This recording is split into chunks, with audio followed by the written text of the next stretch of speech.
ஓம் சாந்தி. K Surajbhai அவர்களின் தாரணை வகுப்பு, டிசம்பர் 5, 2024. நாம் அனைத்து பந்தனங்களிலிருந்தும் விடுபட வேண்டும். அப்போதுதான் நாம் வீட்டிற்கு திரும்பிச் செல்ல முடியும். நமக்கு பந்தனங்கள் இருக்குமானால் அவை காலை கட்டிய சங்கிலிகளை போன்று நம்மை பறக்க விடாது, நம்மை கீழ்நோக்கி இழுக்கும். முக்கியமாக நாம் யோகத்தில் நிலைத்திருக்க விரும்புகிறோம் என்றால் இந்த பந்தனங்கள் நம்மை சிவதந்தையின் பக்கம் செல்ல விடுவதில்லை, நமது மனதை அலைபாயச் செய்கின்றன. இப்போது நமது பந்தனங்களை நாம் சோதனை செய்ய வேண்டும். முதன்மையானது உடலின் பந்தனம். இந்த உடலுக்கு ஏதாவது நோய் வந்தால் நம்மை அது கட்டி போடவில்லை தானே? உடலின் கர்மேந்திரியங்களின் ரசனை தனது கவர்ச்சியில் நம்மை அடிமைப்படுத்தவில்லை தானே? உதாரணத்திற்கு, உணவுப் பொருட்கள் மீது உங்களுக்கு மிகுந்த ஆசை இருக்கிறது. நீங்கள் சேவையின் காரணமாக எங்கோ வெளியே செல்ல வேண்டியிருக்கிறது. ருசியான உணவு உண்ண முடியவில்லை என்றால் உங்களால் இருக்க முடிவதில்லை. அப்போது நீங்கள் அங்கே செல்ல மாட்டீர்கள். முடியாது, என்னால் முடியாது என்பீர்கள். எனவே இதுவும் ஒரு பந்தனமாகிவிட்டதல்லவா? இடத்தின் பந்தனமும் இருக்கிறது. மிகுந்த சுகத்தில் வாழ்வதற்கான பழக்கம் நமக்கு இருக்கிறது என்றால், நாம் இருக்கும் இடத்தில் நமது படுக்கை மிக நன்றாக இருக்கிறது. ஏசி இல்லாமல் நாம் இருப்பதே இல்லை. நாம் இருக்கும் இடத்தில் இன்னும் பல வசதிகள் இருக்கின்றன. திடீரென்று நீங்கள் வேறு இடத்திற்கு சேவைக்காக செல்ல வேண்டும். அங்கே நீங்கள் தரையில்தான் படுத்து தூங்க வேண்டும்.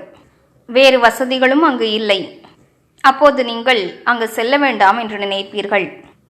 இங்கே இருந்தபடி மனசா சேவை செய்வோம் என்று நினைப்பீர்கள். இதுவும் ஆத்மாவிற்கு பந்தனமாகி விடுகிறது. நமக்கு ஏதோ நோய் வந்து விடுகிறது என்றால், மேலும் அது நம்மை மிகவும் இழுக்கிறது. எதுவும் செய்ய விடுவதில்லை. சேவைக்காக செல்வதை கூட விடுங்கள், நம்மை யோகத்தில் கூட நிலைக்கச் செய்ய விடுவதில்லை.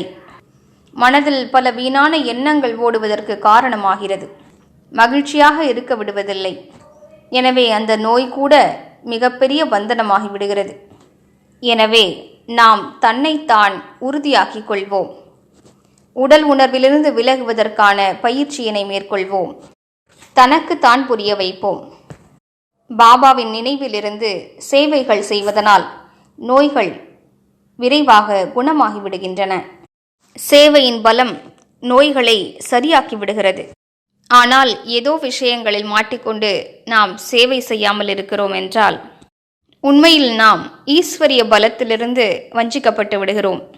சிலருக்கு உடலின் பந்தனம் மிகுதியாக இருக்கிறது. அதிகாலையில் அவர்களால் எழுந்து கொள்ள முடிவதில்லை.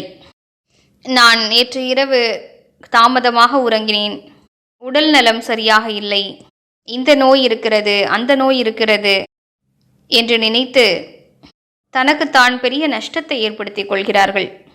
பாபா நமக்கு கூறியிருக்கிறார், அதிகாலையில் எழுந்து தந்தையிடமிருந்து ஆசிகளை பெறுவீர்கள் என்றால், அவரிடம் பேசுவீர்கள் என்றால், அவரது ஆசிர்வாத கரத்தை தலை மீது வைத்துக் கொள்வீர்கள் என்றால், அவரை நினைவு செய்து சக்திகளை பெறுவீர்கள் என்றால், உங்களது நோய்கள் ஓடிப்போய்விடும் என்று கூறியிருக்கிறார். ஏனென்றால் இதனால் மனம் மகிழ்ச்சியடையும், ஆனந்தமடையும். அதன் காரணமாக மிகச் சாதாரணமாக அநேக நோய்கள் சரியாகிவிடுகின்றன. எனவே கவனம் செலுத்துவோம். உடலின் எந்த ஒரு பந்தனமும் என்னுடைய லட்சியத்தை அடைவதில் தடையாக நிற்கவில்லை தானே? அந்த பந்தனத்தை நீக்க வேண்டும். நமது மன உறுதியை அதிகரிக்க வேண்டும். நினைவில் கொள்வோம், மனதின் சக்தியால் உடலை கூட நன்றாக வழிநடத்த முடியும். இதனை பாபா கூட கூறியிருக்கிறார். எனக்கு நினைவில் இருக்கிறது, நோயுற்ற ஒருவர் அவ்யக்த பாப்தாதாவிடம் இதனை கேட்டிருக்கிறார். அதற்கு பாபா, மனதின் சக்தியால் உடலை கூட உங்களால் நன்றாக வழிநடத்த முடியும் என்று கூறினார். சாரம் என்னவென்றால், மனதில் நல்ல சிந்தனைகள் இருக்குமானால், மன உறுதி இருக்குமானால், பயத்திலிருந்து விரக்தியிலிருந்து விடுபட்டு இருக்குமானால், உடலின் நோய்கள் நம்மை குறிக்கோளை அடைவதில் தடைகளை ஏற்படுத்த முடியாது. எனவே வாருங்கள், உடலின் பலவிதமான பந்தனங்களிலிருந்து விடுபடுவோம்.